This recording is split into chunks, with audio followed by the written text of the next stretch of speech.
At 60 years old, Evelyn Vance possessed exactly one cardboard box containing 35 years of her life, a rusted sedan with a ticking engine, and a foreclosure notice stamped in cold corporate red. For over 3 decades, she had been the invisible spine of a major financial firm, balancing ledgers until her eyesight blurred under fluorescent lights. Then, on a rainy Tuesday morning, a 28-year-old manager who wasn't even born when she signed her first contract handed her a severance packet. No gold watch, no thank you, just a quiet escort to the elevator. Everyone in her suburban neighborhood whispered, nodding with synthetic pity as she packed her trunk. She was done an anomaly of the old world, discarded. But 3 days later, an old, grease-stained envelope arrived from a small legal office in the Mojave Desert. Her estranged father, a man who had abandoned his family 40 years ago, had passed away. He left her no money, no blue-chip stocks, and no apologies. Only the deed to a long-forgotten, rotting gas station miles off Route 66. Her brother told her to burn the paper, and her neighbors laughed, calling it a dust trap for rattlesnakes. Yet, left with nothing but the pride they couldn't strip from her, Evelyn drove straight into the wasteland. 3 weeks later, while sweeping 40 years of dirt from the back supply room, her broom struck something solid. It was a massive industrial steel door welded into the concrete foundation, secured by a heavy brass padlock with a strange 5-digit mechanical dial. And beneath that locked steel door, something deep underground was humming. Before we descend into the secrets waiting beneath the desert sands with Evelyn, I want to take a moment to welcome you to the channel and thank you for spending your valuable time with us today. We love building this storytelling community, and we always wonder about the faces behind the screen. Where in the world are you listening to this story right now, and what time is it over there? Drop your city, state, or country along with your local time in the comments below. We read every single one. If you are just starting your morning, we wish you a wonderful, productive, and truly blessed day ahead. We pour our hearts into crafting these deep, immersive tales for you. But we are human, and sometimes a detail might slip. If you notice any historical, geographical, or narrative slip-ups in the story, please let us know gently in the comments so we can keep improving our craft for you. Finally, if you love deep American stories about resilience, forgotten legacies, and ordinary people finding extraordinary truths, please hit that subscribe button, turn on the notification bell, and give this video a thumbs up. Your support keeps this channel alive. Now, grab a warm cup of coffee, settle into your favorite chair, and let's find out exactly what Arthur Vance hid beneath the Mojave floorboards. The fluorescent lights of the 14th floor didn't buzz. They hummed with a low, predatory efficiency that Evelyn Vance had mistaken for security for 35 years. It was exactly 8:45 a.m. when the shadow of Bradley's slim-fit suit fell across her mahogany desk, casting a long, sharp silhouette over the perfectly balanced Q3 ledger she had spent the last 72 hours perfecting. Bradley was 28 years old, carried himself with the unearned confidence of an Ivy League graduate who had never seen a market crash, and smelled faintly of expensive mints and cold corporate malice. He didn't ask if she had a moment. He simply tapped his index finger twice on the polished wood, a gesture that made the ceramic mug in front of her, the one with the faded company logo from the 1992 merger, rattle against its saucer. "Evelyn, pack up your personal files and meet me in the corner office in 5 minutes," he said, his voice entirely devoid of inflection, before turning on his heel without waiting for a response. The suddenness of the request sent a sharp spike of adrenaline through her chest, causing her hand to tremble slightly as she saved the spreadsheet. her mind racing through the thousands of accounts she managed, searching for an error that she knew didn't exist. When she walked into the corner office, she didn't find just Bradley. Sitting in the leather armchair by the window was Sarah from Human Resources, holding a sleek silver tablet and a single manila folder stamped with the cold red ink of termination. "Sit, please," Bradley said, gesturing to the hard plastic chair opposite his desk, while he formed a neat steeple with his manicured fingers, refusing to look her in the eye. "As part of our structural optimization for the upcoming fiscal year, and with the full integration of the new automated ledger systems, your position has been classified as redundant, effective immediately."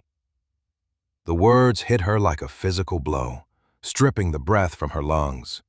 Yet she refused to let them see her flinch, her spine straightening with the rigid posture she had maintained through 3 decades of corporate upheaval. "Redundant?" Evelyn asked, her voice a low, steady rasp that sounded foreign even to her own ears. "I've given 35 years to this firm. Bradley, I haven't taken a single sick day since my mother passed away in 2004, and your new software still miscalculates the depreciation assets on international transit accounts by 4% every Friday." Sarah from HR offered a synthetic, pre-recorded smile, tapping her tablet with a manicured nail as she chimed in. "The system learns, Ms. Vance, and the cost of human oversight on standardized data entry is no longer justifiable under current board guidelines." They handed her a legal release form, offering a severance package capped at 10 years, a cruel ceiling that erased 25 years of her loyalty with a single stroke of a pen, and gave her exactly 20 minutes to clear out her cubicle under the watchful eye of a private security guard. By noon, Evelyn was standing in the pouring Chicago rain, her entire life reduced to a single cardboard box containing a pewter pen set from her 25th anniversary, a small jade plant, and a stack of obsolete tax manuals. The drive back to her suburban duplex was an exercise in suffocating silence. But the humiliation didn't stop at the driveway. As she stepped out of her rusted sedan, her nosy neighbor, Martha Gable, was already standing by the hedge, holding a dry lemon loaf and looking at the cardboard box with a mixture of pity and predatory curiosity. "Oh, Evelyn, honey, the whole block heard about the layoffs," Martha whispered, her eyes darting past Evelyn's shoulder to scan the front porch for signs of immediate neglect. "At 60?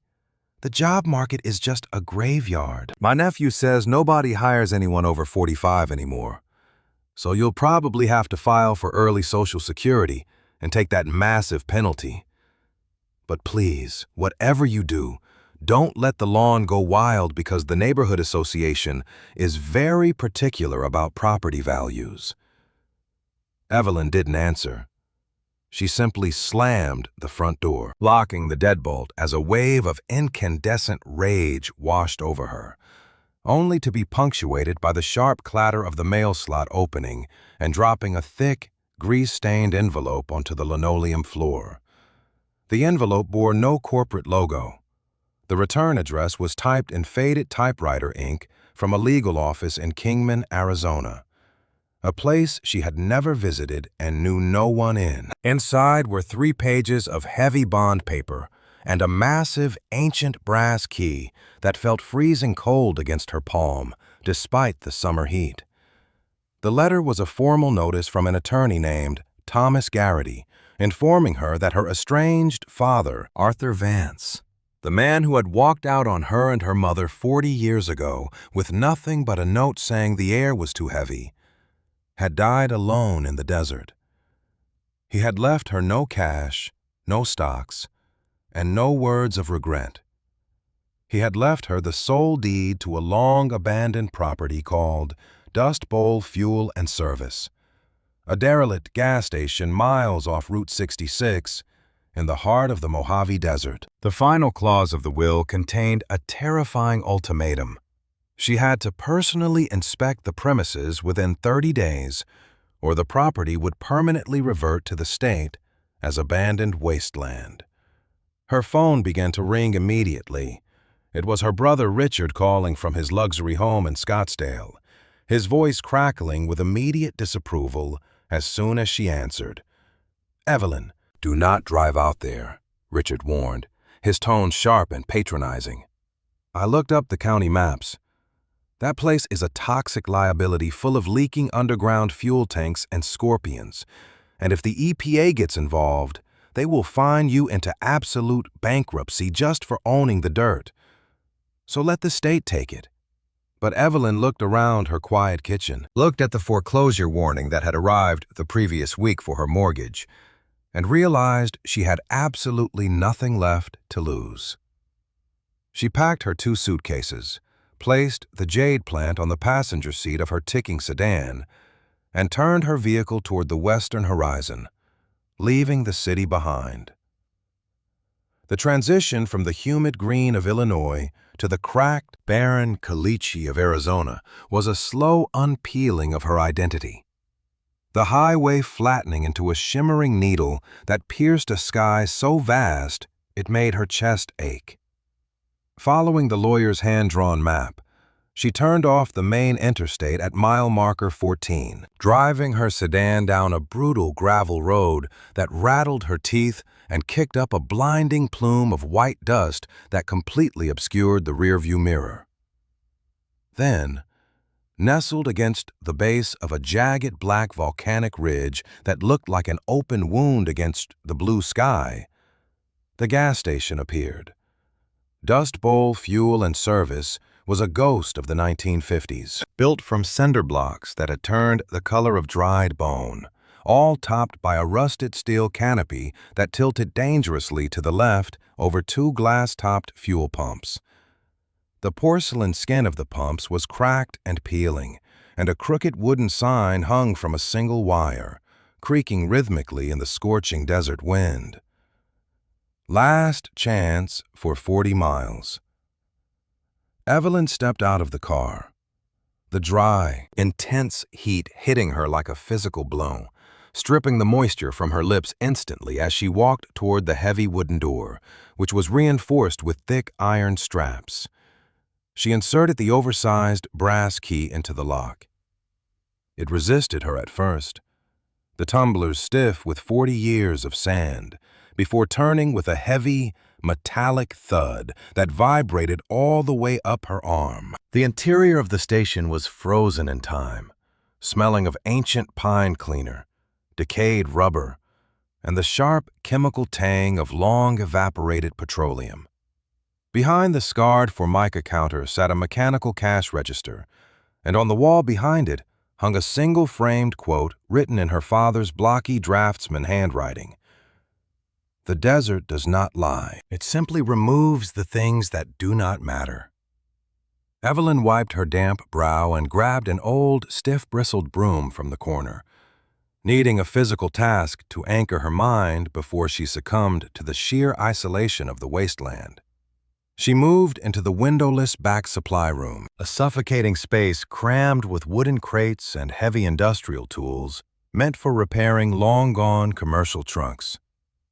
As she swept decades of red desert silt toward the center of the room, the bristles caught hard on a metallic ridge, producing a sharp clink that echoed loudly in the silence. She dropped to her knees, using her bare hands to clear away the remaining layers of dirt until the true structure of the floor was revealed. It wasn't concrete. Set flush into the foundation was a massive sheet of industrial-grade steel painted a dark military olive drab, measuring 6 feet on each side. In the center of the steel plate was a recessed iron handle, and right beside it hung a heavy brass padlock the size of a grapefruit. But as Evelyn turned the lock over in her trembling hands, her heart stopped. There was no keyhole. The back of the lock was a solid, unbroken piece of metal, but the front face was protected by a spring-loaded steel shutter that hid a row of 5 mechanical dials stamped with numbers from 0 to 9. It was a high-security combination lock, the kind used on military ordnance vaults during the Cold War, and it was completely unyielding. Evelyn sat back on her heels, gasping in the sweltering heat. But before she could even process the absurdity of finding a military vault inside an abandoned desert gas station, a low, rhythmic vibration began to hum directly beneath her knees. It was a steady, mechanical pulse, a deep electrical heartbeat that vibrated through the steel plate and shook the dust from her shoes. Yet she knew for a fact that the entire property had been completely disconnected from the power grid since 1982. Something down there was alive, running on an unknown power source, and as the humming grew louder, a sudden shadow fell across the sunlit doorway of the supply room. Evelyn spun around, her breath catching in her throat as she saw a tall, broad-shouldered man standing in the threshold. His face obscured by the glare of the desert sun, his boots covered in fresh mud that didn't belong in the desert. Holding a heavy iron crowbar in his right hand, Evelyn's knuckles turned white as her fingers gripped the worn wooden handle of the broom, the only weapon she had against the massive silhouette looming in the doorway. The man didn't move for 3 agonizing heartbeats, the heavy iron crowbar in his hand catching a glint of the harsh sun before he took a slow, deliberate step forward into the dim light of the supply room. He was in his late 40s, his face weather-beaten and covered in a thick layer of gray-flecked stubble, wearing a faded canvas jacket despite the stifling heat.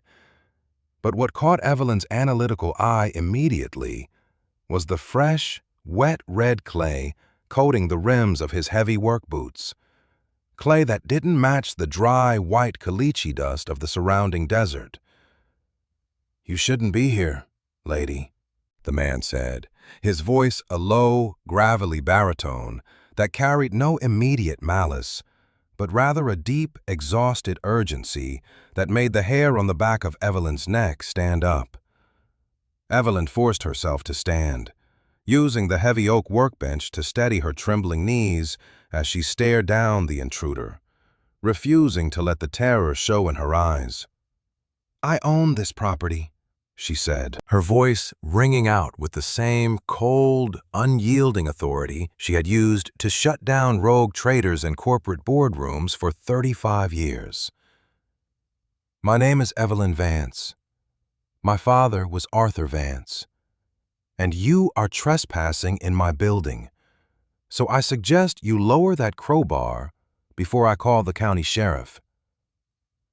The man's eyes widened slightly at the mention of her father's name, his gaze dropping instantly to the massive olive-drab steel vault door exposed on the floor, and the grapefruit-sized brass padlock vibrating softly beneath her feet.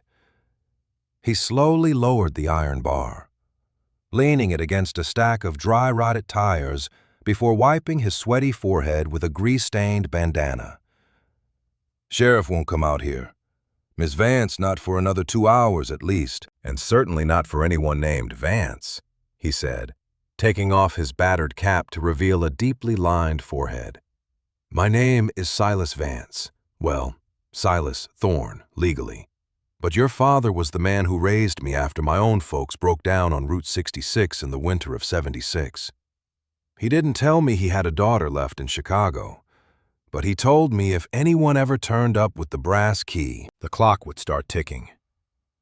Evelyn's mind whirled, her internal ledger instantly flagging the name Silas Thorne, remembering a brief, bitter argument she had overheard between her mother and an attorney decades ago regarding a foster dependent her father had taken in, a detail she had long dismissed as a lie.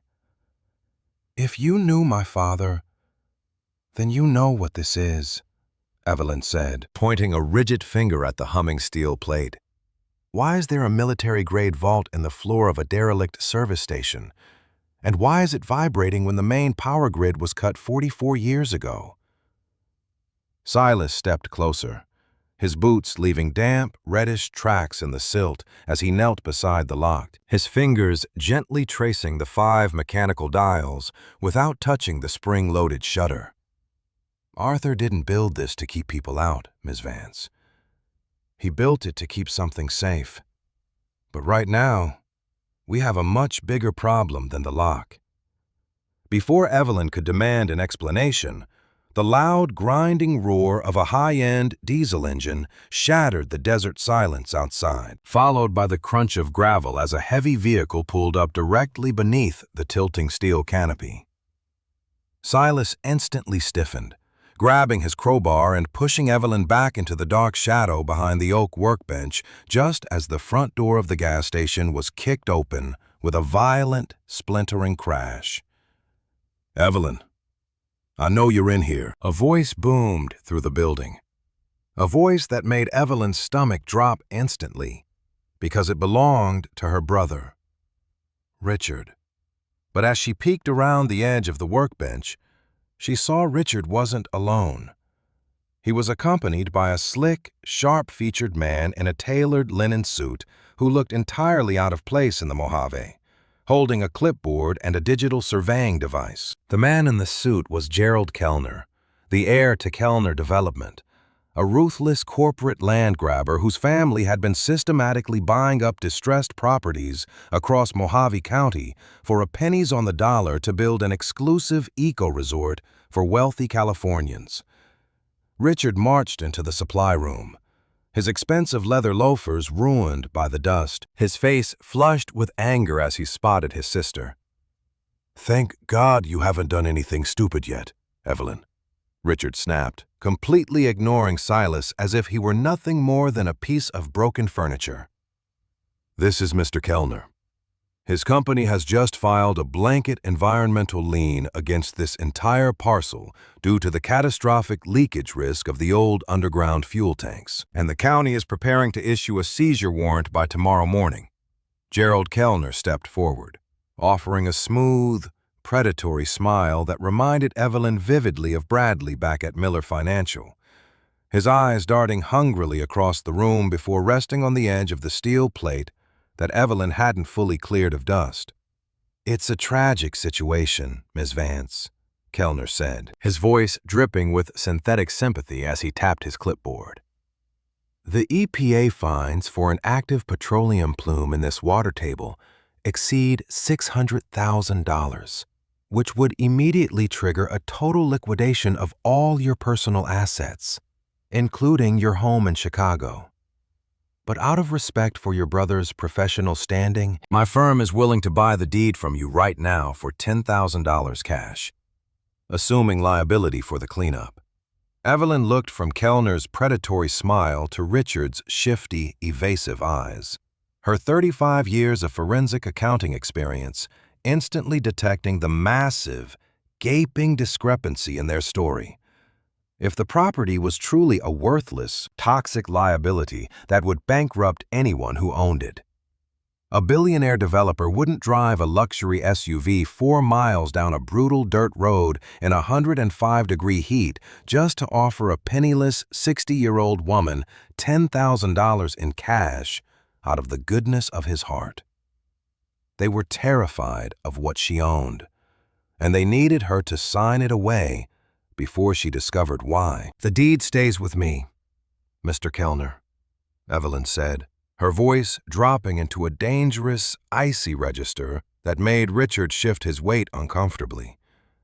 "And as for the environmental lien, I'll require a certified copy of the state laboratory's soil spectroscopy report before I discuss any liquidation." Kellner's smile vanished instantly, replaced by a cold, bureaucratic sneer as he stepped closer, his voice dropping to a whisper. "You have until 5 p.m. tomorrow, Ms. Vance, before the county clerk processes the emergency seizure. Enjoy your night in the dust, because by tomorrow night, the bulldozers will be clearing this ridge."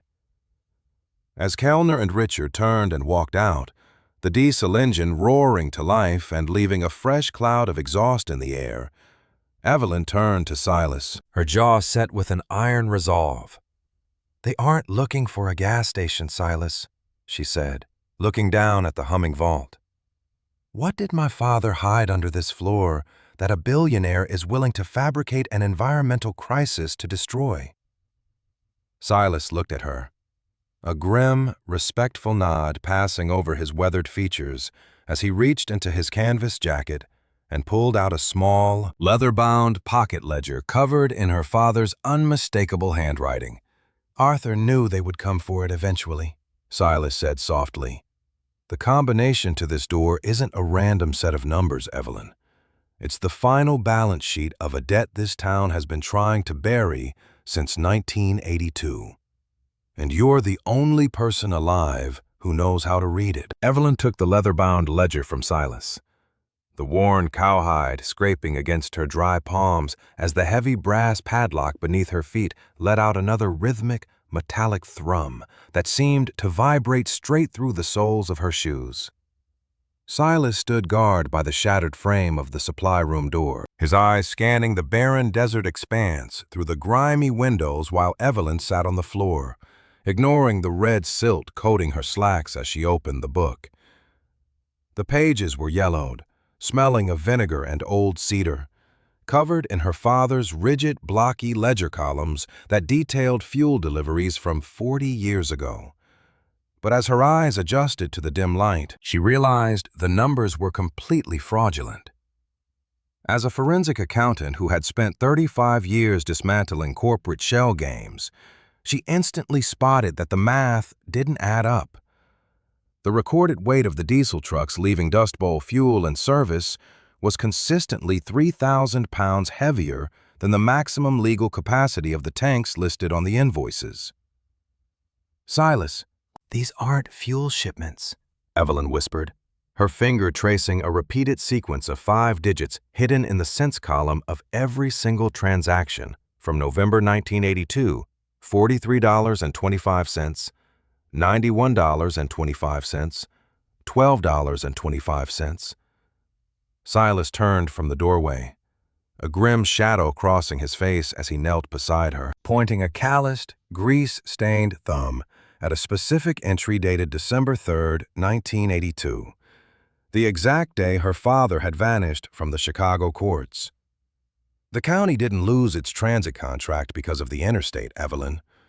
The local silver mine struck a massive pocket of unrefined uranium ore right before the federal government shut down civilian testing, and the Kellner family's grandfathers contracted your dad to haul the waste out under the guise of diesel transport," Silas explained, his voice dropping into a harsh whisper as the humming beneath them suddenly skipped a beat, turning into a high-pitched, mechanical whine. Evelyn's heart hammered against her ribs as she realized the terrifying truth. The 5 digits weren't a random code. They were the precise geographic coordinates and dates of the illegal dumping sites that the Kellner Corporation had spent 4 decades trying to cover up. And the vault beneath her feet was the physical archive holding the original manifests. Suddenly, a sharp metallic clink echoed from the front office, followed by the heavy, measured crunch of combat boots on broken glass that definitely didn't belong to her brother Richard or the smooth-talking Gerald Kellner. Silas lunged forward, grabbing his iron crowbar. But before he could even reach the threshold, a flash of blinding light erupted from a high-intensity tactical flashlight, pinning both of them against the wooden workbench. Standing in the doorway was a tall, lean man wearing a Mojave County Sheriff's deputy uniform. But his badge was tarnished, his holster was unsnapped, and his face was twisted into a cold, transactional grin that had nothing to do with law enforcement. "Afternoon, folks," the deputy said, his voice dripping with low desert malice as he leveled a standard-issue Glock straight at Silas's chest. "Deputy Miller, and I'm afraid this whole perimeter is officially closed due to an active hazardous material emergency. So you're going to hand over that black book and step away from the floor plate." or I'm going to have to report an unfortunate case of trespasser violence." Evelyn stood up slowly, positioning her body directly between the crooked deputy and the leather ledger, her mind racing through the legal statutes of property seizure, while the mechanical whine from the vault grew so intense the dust on the oak table began to dance. "Deputy Miller, this property is under federal probate protection until the 30-day inspection period expires. And if you discharge that weapon without a formal warrant from the state magistrate, your department's insurance won't even cover the cost of your legal defense," Evelyn barked, using her coldest corporate audit tone to freeze the man's trigger finger for a crucial second. In that exact moment of hesitation, the massive brass padlock on the floor let out a sharp, hydraulic hiss, the 5 mechanical dials spinning wildly on their own as the internal mechanism finally recognized the vibrational frequency of the correct numbers Evelyn had unconsciously cleared with her broom. The heavy steel vault door suddenly popped open by 2 inches with a deafening bang of compressed air, releasing a plume of cool, mountain fresh air that smelled entirely of ozone and old paper, completely shattering the deputy's focus. Silas seized the distraction, swinging the iron crowbar upward and striking the deputy's wrist with a sickening crunch that sent the Glock clattering across the concrete floor into the dark corner beneath the dry-rotted tires. The deputy howled in pain, clutching his broken arm and stumbling backward out of the supply room into the blinding sun, screaming into his shoulder-mounted radio for immediate backup from the Kellner security team. "We don't have until 5 p.m. tomorrow anymore, Evelyn," Silas gasped, his face pale as he grabbed the edge of the heavy olive-drab steel hatch and hauled it completely open, revealing a steep, brightly lit concrete staircase that descended straight into the dark earth. Evelyn didn't hesitate. She clutched her father's ledger to her chest, stepped over the vibrating frame of the opening, and plunged down into the subterranean belly of the desert, leaving the blinding heat and the screaming sirens of the surface world behind. Evelyn's shoes clicked sharply against the cold, moisture-slicked concrete steps as she descended into the subterranean darkness, the heavy steel vault door slamming shut above them with a deafening, pressurized thud that cut off the distant wails of Deputy Miller's sirens. The air down here was startlingly cold, smelling heavily of ozone, crisp mountain pine, and old parchment, completely devoid of the stifling, petrol-choked heat of the desert surface. Silas followed close behind, his boots squelching slightly in the red clay residue as he flicked on a heavy brass industrial flashlight, its yellow beam cutting through the gloom to reveal a massive, cavernous bunker built from reinforced military-grade concrete. As the beam swept the room, Evelyn gasped. This wasn't a crude hideout or a toxic dump site, but a meticulously organized underground archive lined with floor-to-ceiling steel shelving units, each holding thousands of neat, leather-bound folders and heavy iron lockboxes. In the center of the room sat a massive vintage diesel generator that hummed with that same deep, rhythmic heartbeat she had felt through the floorboards, its copper pipes running directly into the natural rock wall to harness the Earth's geothermal ventilation. "He didn't build this overnight, Evelyn," Silas murmured, his flashlight beam coming to rest on a heavy iron desk in the back of the bunker, where a single oversized steel chest sat with her name, Evelyn, crudely welded onto the lid in jagged silver solder. Evelyn approached the desk, her hands trembling as she set her father's pocket ledger down next to a dusty brass-framed photograph of her mother holding her as an infant in Chicago, a photograph her mother claimed Arthur had burned before he abandoned them.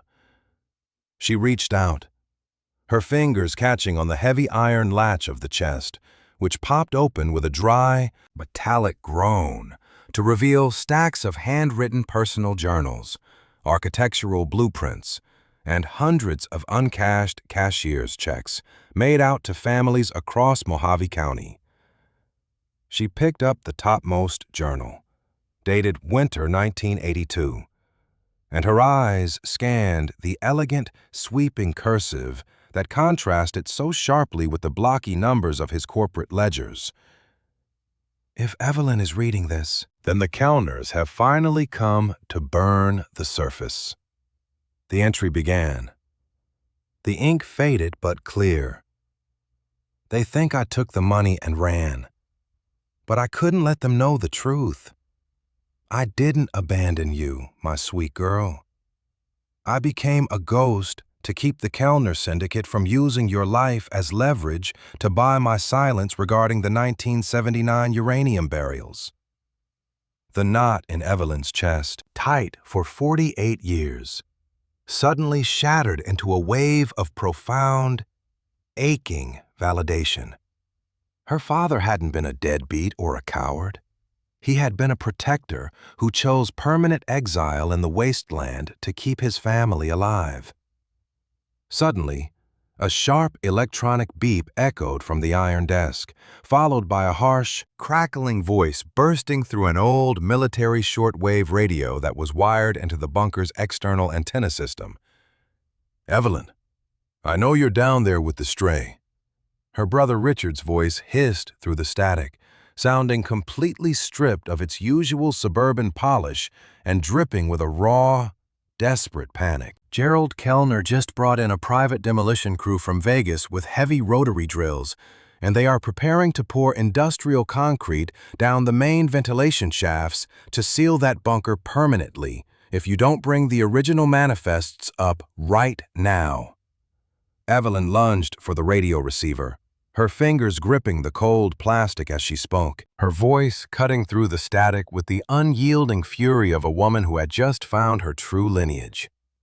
"Richard, you tell Kellner that if he pours one drop of concrete into this ridge, I will transmit the digital scans of these 1979 uranium transport manifests directly to the federal EPA database via the satellite uplink I see sitting right next to this generator."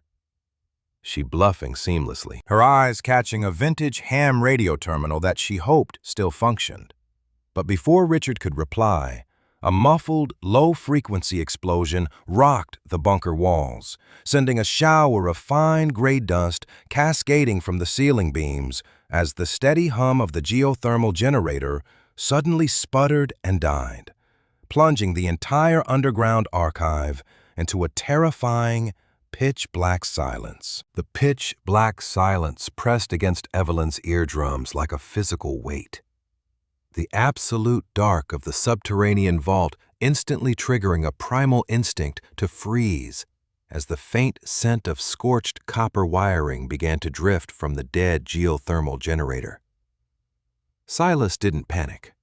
The sudden click of his heavy brass industrial flashlight shattered the darkness, its bright beam cutting through the floating dust particles to illuminate his grim, sweat-streaked face as he lunged toward the base of the concrete staircase. "They didn't just cut the power, Evelyn.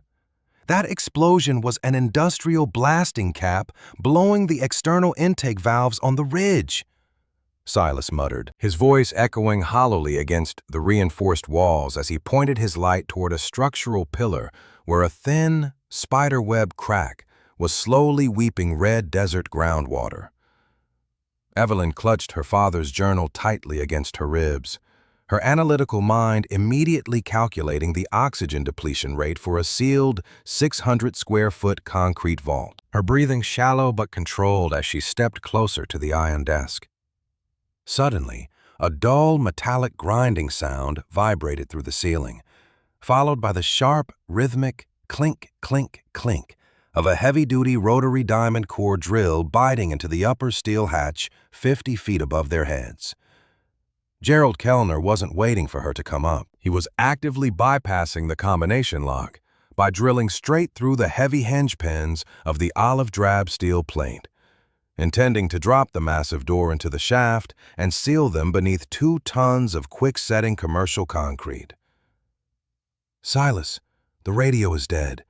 "But look at the bottom of the steel chest," Evelyn said, her flashlight beam illuminating a false bottom in the iron trunk that had shifted during the explosion, revealing a vintage, grease-wrapped military field telephone with a hand-crank magneto.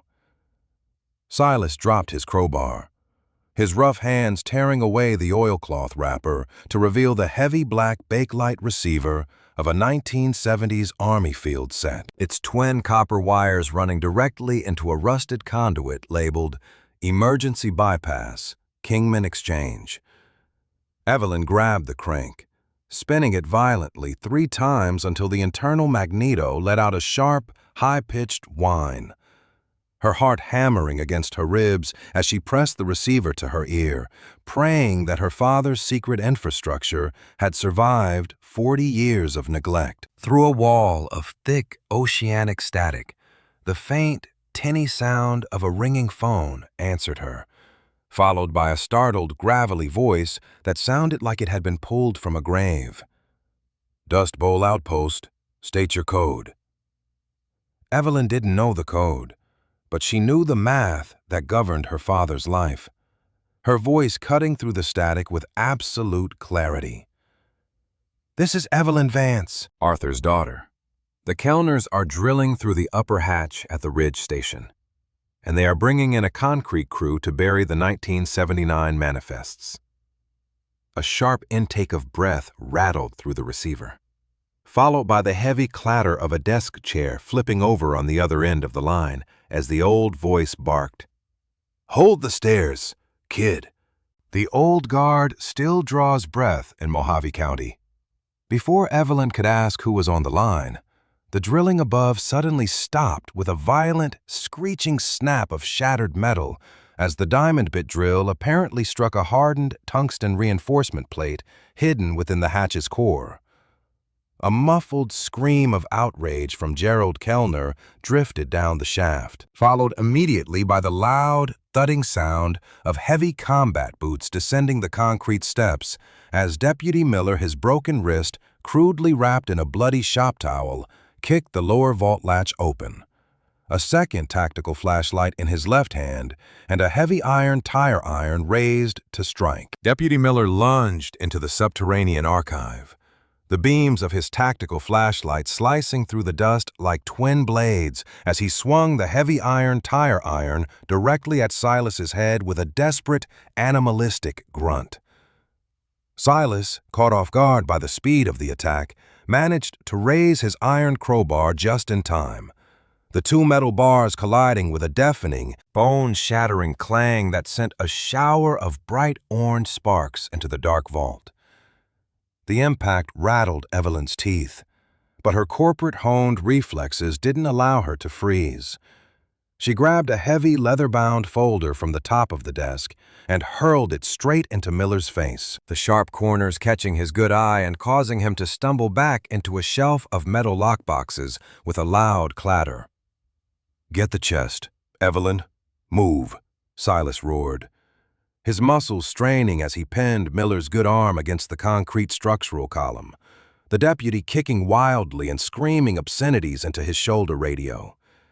Evelyn didn't look back. She grabbed her father's iron chest by the welded handle, the sheer weight of the documents pulling her shoulder muscles taut as she hauled it toward the emergency exit tunnel Silas had pointed out behind the dead generator.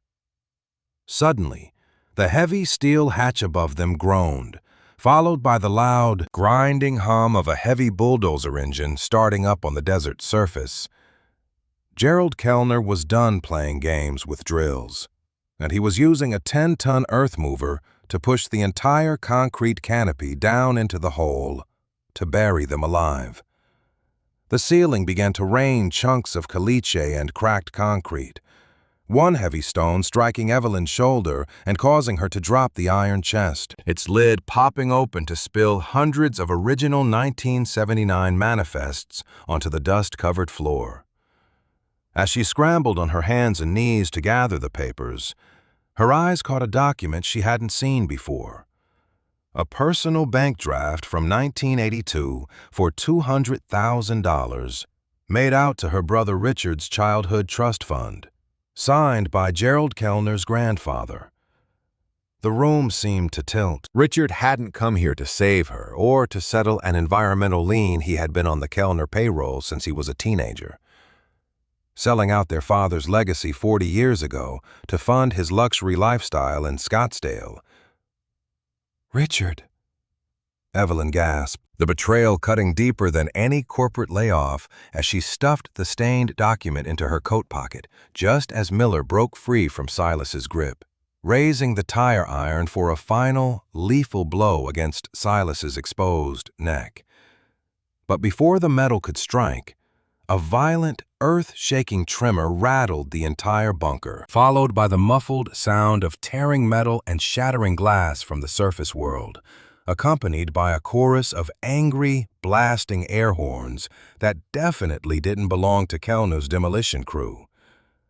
The rotary drill above fell silent, and through the emergency shortwave radio on the desk, which suddenly crackled back to life with a surge of auxiliary power, Gerald Kellner's voice screamed in a panic. "Who the hell are these people? Get those trucks out of my way, deputy! Get up here now! The whole damn valley is blocking the road!" Evelyn wiped the grit from her eyes, looking up through the cracked ventilation shaft to see the flashing amber lights of dozens of commercial flatbeds and industrial mining trucks surrounding the ridge, their horns roaring in defiance as the old guard of Mojave County arrived to claim their debt. Deputy Miller froze at the sound of the blaring air horns echoing down the concrete shaft, his face turning an ash-gray color under the beam of his own dropped flashlight as the reality of the surface mutiny set in. Silas didn't waste the deputy's moment of hesitation. He drove his shoulder straight into Miller's midsection, tackling the crooked lawman into a stack of empty steel storage drums with a resounding crash that left the deputy gasping for air and completely incapacitated. "We need to go up right now, Evelyn," Silas panted, his breath coming in ragged gasps as he scooped up the fallen Glock from the corner dust and slipped it into his waistband, offering his free hand to help her up from the floor. Evelyn ignored the pain in her bruised shoulder. Gathering the final scattered sheets of the 1979 uranium manifests, including the devastating 1982 bank draft bearing her brother Richard's name, and slamming the iron chest shut before locking the heavy latch with a decisive click. Together, they lunged up the steep, shaking concrete staircase, each step vibrating violently as the heavy earth-moving equipment on the surface kept idling, though the sound of drilling had completely vanished. When Evelyn pushed her torso through the upper steel hatch and stepped out into the sweltering 105-degree heat of the back supply room, the scene outside the gas station's front glass windows looked like a civilian war zone. A massive wall of yellow industrial dump trucks, commercial flatbeds, and dented farm pickups had formed a tight, impenetrable crescent shape around the tilting steel canopy of Dust Bowl Fuel and Service, completely pinning Gerald Kellner's luxury SUV and his two commercial cement mixers against the black volcanic ridge.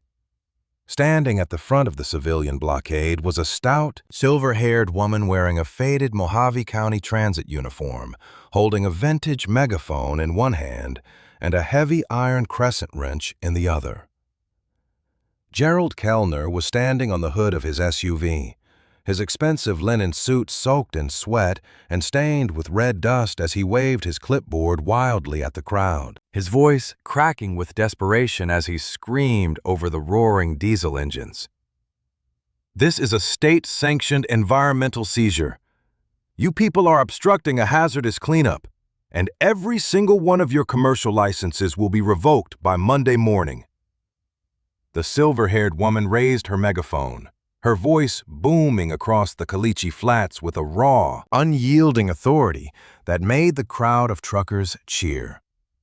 "You can tell your daddy's lawyers that the Kingman Trucking Exchange doesn't take orders from corporate thieves.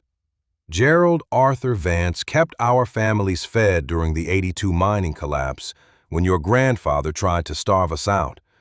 And we aren't letting you bury his daughter to hide your radioactive trash." Evelyn stepped out from the rumbled doorway of the station, the iron chest clutched firmly in her arms, her eyes instantly locking onto her brother Richard, who was cowering behind the rear tire of Kellner's SUV, trying desperately to delete files from his tablet. "Richard?" Evelyn's voice rang out across the gravel lot, sharp as a ledger audit, causing her brother to drop the tablet into the dirt in fright as she marched toward him. Gerald Kellner signaled to two of his burly private security guards, who immediately drew their batons and lunged through the dust toward Evelyn, their faces obscured by tactical sunglasses. But before they could even reach the edge of the Formica porch, Silas Thorne stepped out from the shadows behind her, leveling the deputy's Glock straight at the lead guard's chest, while 30 angry truck drivers stepped out of their cabs simultaneously, raising heavy tire irons and iron chains into the blinding desert sunlight. The lead security guard skidded to a halt on the loose gravel, the rubber soles of his tactical boots kicking up a small cloud of red caliche dust as his eyes locked onto the cold muzzle of the Glock in Silas's unwavering grip, while the 30 truck drivers advanced in a slow, synchronized phalanx that made the ground hum. Gerald Kellner scrambled down from the hood of his SUV, his face twisting into a mask of pure bureaucratic venom as he grabbed his smartphone and began punching in a number, screaming into the receiver, "Get the state troopers out here now. We have an armed insurrection at mile marker 14. Evelyn didn't wait for the troopers. She marched straight past the frozen guards, her leather flats crunching loudly in the silence until she stood directly in front of her brother, Richard, who was frantically scraping his ruined tablet out of the dirt. "Give me the tablet, Richard," she said, her voice dropping into that chilling, lethal cadence that had once brought billionaire tech auditors to their knees during the 2008 banking collapse. Richard looked up at her, his eyes darting frantically toward Kellner for support. But the developer was already backing away toward his vehicle, completely ignoring his paid proxy. "Evelyn, you don't understand the whole picture," Richard whimpered, his hands shaking so violently he could barely hold the cracked glass screen. "Arthur was a fanatic. He was going to destroy the family name by releasing those records. And Grandfather Kellner only set up that trust fund to ensure our mother could afford her medical treatments in the 90s. Evelyn reached down and ripped the tablet from his grip, her thumbs flying across the cracked screen with the practiced speed of a master data analyst, bypassing his flimsy security code within 6 seconds by entering the exact sequence of numbers her father had hidden in the 1982 fuel invoices. The screen flashed bright green, revealing a hidden local network directory that was actively syncing with a remote server owned by Kellner Development. Richard hadn't just been deleting files, he was executing a remote wipe command to destroy the digital backups of the state land registry for Mohali County. "You sold him the access codes to the county database, didn't you?" Evelyn whispered, the sheer, clinical disgust in her voice making Richard flinch as if he had been slapped. "You didn't come here because you were worried about the EPA fines, Richard. You came because Kellner's lawyers realized that the original unwipeable physical deeds and the 1979 radiation spectroscopy maps were still locked in Arthur's vault. And if those physical papers match the digital logs, the Kellner Corporation loses their entire North Valley eminent domain claim." Suddenly, Gerald Kellner slammed his SUV doors shut and threw the massive vehicle into reverse, the tires screeching and tearing through the gravel as he attempted to ram his way through the wall of civilian dump trucks blocking the exit. But the silver-haired woman with the megaphone, whose name was Clara Vance Miller, didn't flinch. She slammed her hand down onto the air horn of her leading Mack truck, and 2 massive flatbeds shifted forward by 3 inches, pinning Kellner's luxury vehicle between their steel bumpers with a sickening crunch of expensive fiberglass and exploding airbags. In that exact moment of chaos, Deputy Miller, who had secretly crawled out of the supply room hatch while clutching his broken wrist, lunged from the Formica porch, his good hand grabbing a dropped iron tire iron as he reached for Evelyn's throat from behind. Silas roared a warning, but he was too far away. It was Clara who reacted first, swinging her heavy iron crescent wrench with a fluid, practiced motion that struck Miller squarely across his good shoulder blade, sending the crooked deputy crashing face first into the dirt next to Richard's feet. Evelyn didn't even look down at the groaning lawman. She looked straight into the lens of the digital surveying device Kellner's crew had left tripod-mounted near the fuel pumps, realizing it was actively broadcasting a live video feed back to the corporate headquarters in Phoenix. She stepped directly into the camera's field of view, holding up the 1982 original bank draft with her brother's signature on it in one hand and the original 1979 uranium transport manifest in the other. Mr. Kellner Sr., if you are watching this from your boardroom, your son just compromised 40 years of federal racketeering statutes in front of 50 witnesses, Evelyn said into the lens, her voice absolute ice. My name is Evelyn Vance. I am the sole auditor of Dust Bowl Fuel and Service, and your corporate trial begins right now. The silence that followed Evelyn's declaration into the lens of the surveying camera was deafening, broken only by the rhythmic, mechanical hiss of the punctured airbags inflating inside Gerald Kellner's crushed SUV and the low collective growl of 50 idling diesel engines. Gerald crawled out of the shattered driver's side window, his face smeared with a mixture of white powder and blood from his nose, his expensive linen suit completely torn at the shoulder as he looked at the ring of hostile truckers and then at the iron chest in Evelyn's arms. Richard was still on his knees in the caliche dust, weeping softly as he watched his sister systematically download the encrypted directory onto her own old-fashioned corporate flash drive, realizing with absolute certainty that his luxurious lifestyle in Scottsdale was evaporating with every second that passed. You think you can just march into this valley and undo 40 years of economic reality with a handful of old papers, Evelyn? Gerald spat, his voice trembling with a toxic mixture of fear and adrenaline as he backed toward the security guards who were now slowly retreating toward the highway. My family built the infrastructure of this entire county. We own the judges in Kingman. We own the state land commissioners in Phoenix. And those manifests won't ever make it past the front door of a federal courthouse before they are classified under national security exemptions. Evelyn tucked the flash drive into her inner coat pocket, her eyes narrowing as she stepped off the Formica porch, her movements completely devoid of the exhaustion she should have felt at her age. I spent 35 years balancing the ledgers for men exactly like your father, Gerald. And the one thing you amateurs always forget is that the federal tax code doesn't care about national security exemptions, she said, her voice sharp as a razor blade as she pointed to a small, rusty metal lockbox that Silas had just carried up from the subterranean vault. Your grandfather didn't just bury uranium waste out here. He deducted the transport costs as agricultural limestone distribution on his corporate 1120 forms from 1982 to 1989, which means your family has been committing continuous, multi-million-dollar federal tax fraud against the Internal Revenue Service for nearly half a century.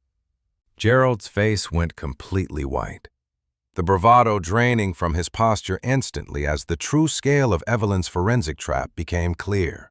She wasn't just fighting a local land dispute.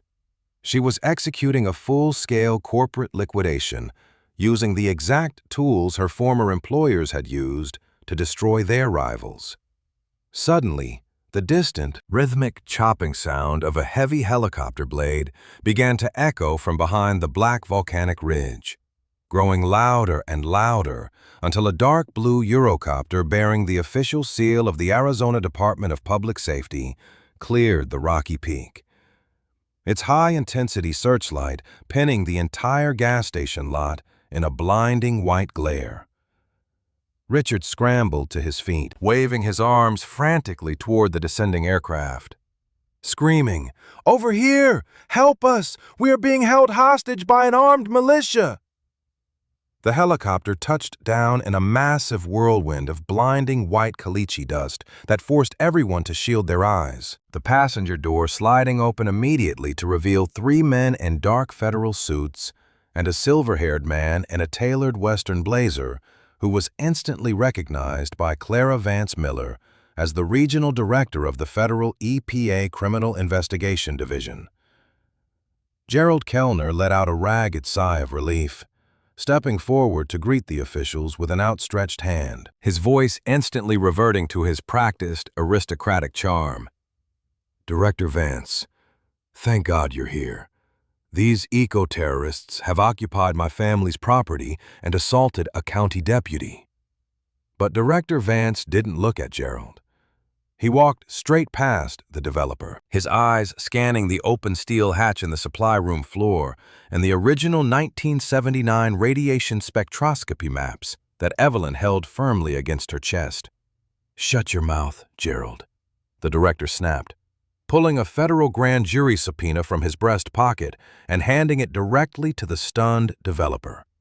"We received a secure satellite data transmission 45 minutes ago containing the complete digital manifests of the Mojave uranium burials, sent from an old shortwave terminal registered to Arthur Vance, a transmission that was verified by our forensic accounting division in Washington 10 minutes ago."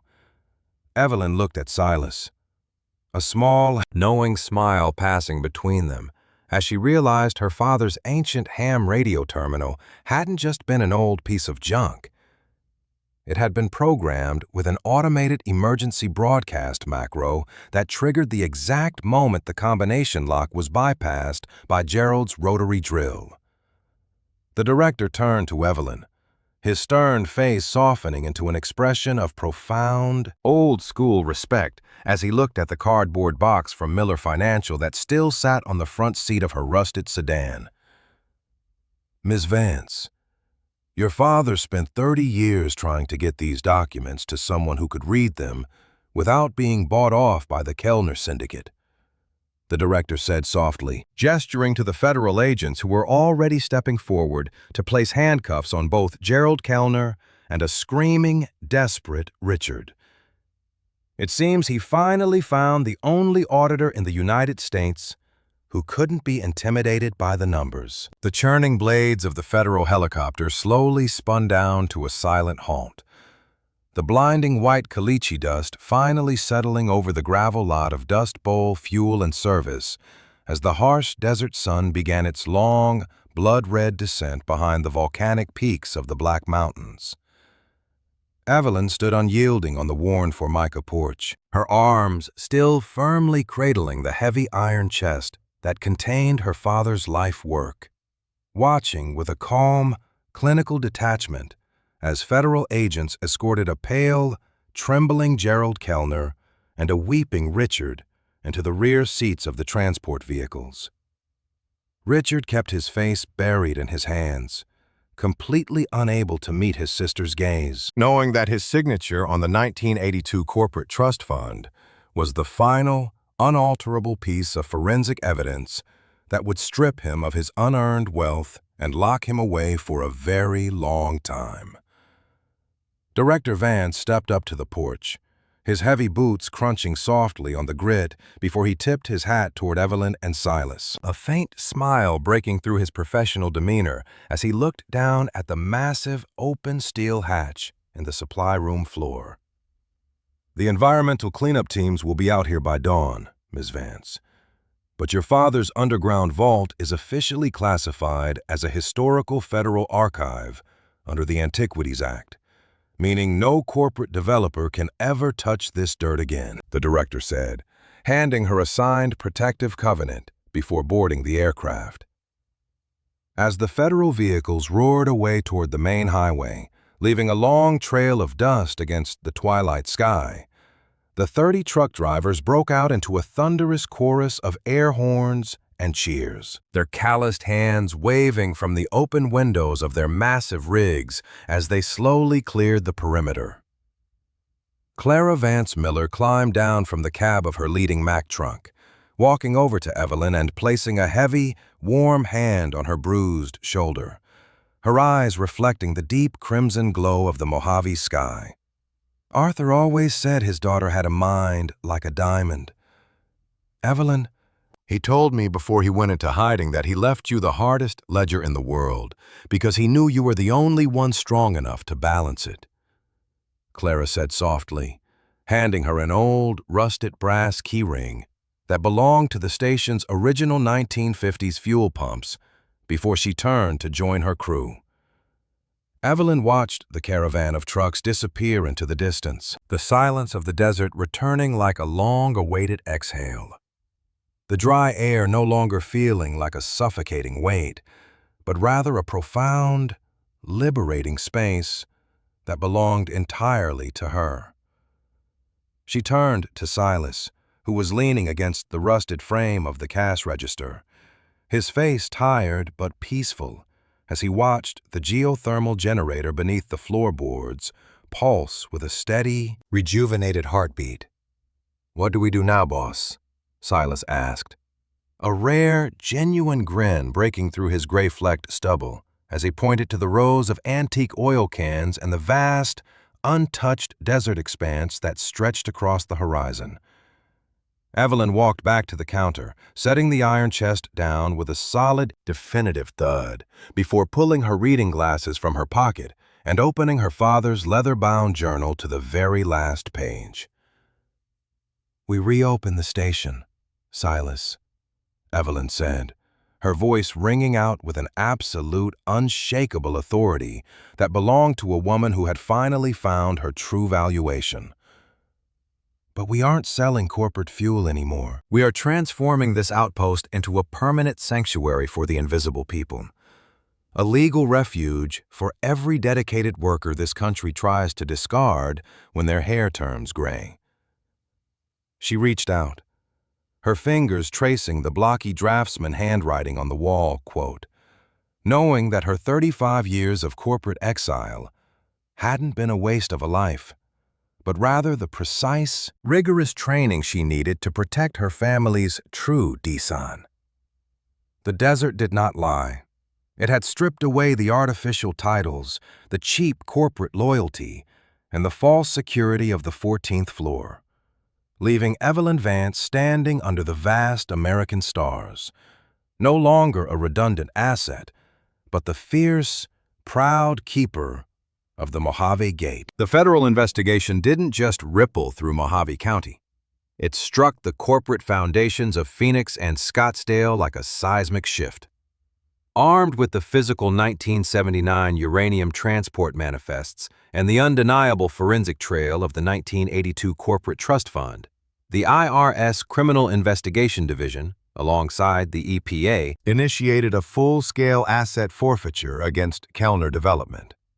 Within 6 months, Gerald Kellner's polished arrogance was reduced to an orange jumpsuit, his family forced to liquidate their entire North Valley empire to pay for the massive federal environmental remediation. Richard Vance's luxury home in Scottsdale was seized by federal marshals to satisfy the restitution liens, leaving him with the exact same reality he had mocked his sister for 60 years old. Stripped of status and utterly hollowed out by his own greed. But the truest victory didn't belong in a federal courtroom. It happened on a crisp October morning at mile marker 14. A fleet of over 50 commercial trucks, led by Clara Vance Miller's roaring Mack truck, lined the gravel driveway of Dust Bowl Fuel and Service. The tilting steel canopy had been perfectly leveled, reinforced with thick iron girders, and the glass-topped 1950s fuel pumps had been meticulously restored to a brilliant, classic green. Above the main office, a brand-new hand-carved wooden sign swung proudly in the Mojave breeze. The Vance Foundation and Outpost, standing for the unseen. The massive olive-drab steel hatch in the supply room floor was no longer a hidden vault of corporate shame. It had been transformed into a fully operational, climate-controlled digital archive and legal clinic. Using the $10 million federal whistleblower bounty she received from the Kellner liquidation, Evelyn had turned the subterranean bunker into a heavily endowed sanctuary. Silas Thorne stood by the newly polished Formica counter, his weathered face bright with a deep, permanent sense of belonging as he handed a fresh cup of black coffee to an elderly gentleman who had just arrived in a battered sedan. The gentleman was an auto worker from Detroit, laid off 3 years before his pension could vest, discarded by a system that deemed him obsolete. He had driven into the desert looking for a miracle, and he had found Evelyn. Evelyn Vance walked out onto the front porch, her fingers brushing against the restored porcelain skin of the old fuel pump. For 35 years, she had believed that her value was determined by the 14th floor of a corporate high-rise. She had been wrong. Her true valuation wasn't calculated by a computer program or a 28-year-old manager. It was measured by the lives her father had saved, and the lives she was now dedicated to rebuilding. As the sun dipped below the Black Mountains, painting the vast Arizona sky in brilliant shades of amber, gold, and deep twilight violet, Evelyn looked out at the horizon. The air here was no longer heavy. It was pure, untamed, and entirely free. She had finally balanced the final ledger of her life, and for the first time in 60 years, the columns matched perfectly. Thank you so much for journeying through the dust and secrets of the Mojave Desert with us today. Evelyn's story is a powerful reminder that no matter how many times the world tries to count you out, your true value can never be erased by a corporate signature. Before you head out, we would love to hear your thoughts on this final chapter. How did you feel about Richard's ultimate betrayal? And what did you think of the way Evelyn used her accounting skills to take down a billionaire developer? Let us know your favorite moments in the comments section below. If you haven't already, please take a moment to subscribe to the channel. Click that notification bell so you never miss our upcoming long-form stories. And give this video a generous thumbs up. Your incredible support allows us to keep digging up these deep, emotional American tales of resilience and legacy. Whether it is the start of your morning or the quiet hours of your night, we wish you peace, strength, and a truly wonderful day ahead. Keep your spine straight, value your own worth, and we will see you very soon in our next Story Corner. Goodbye for now.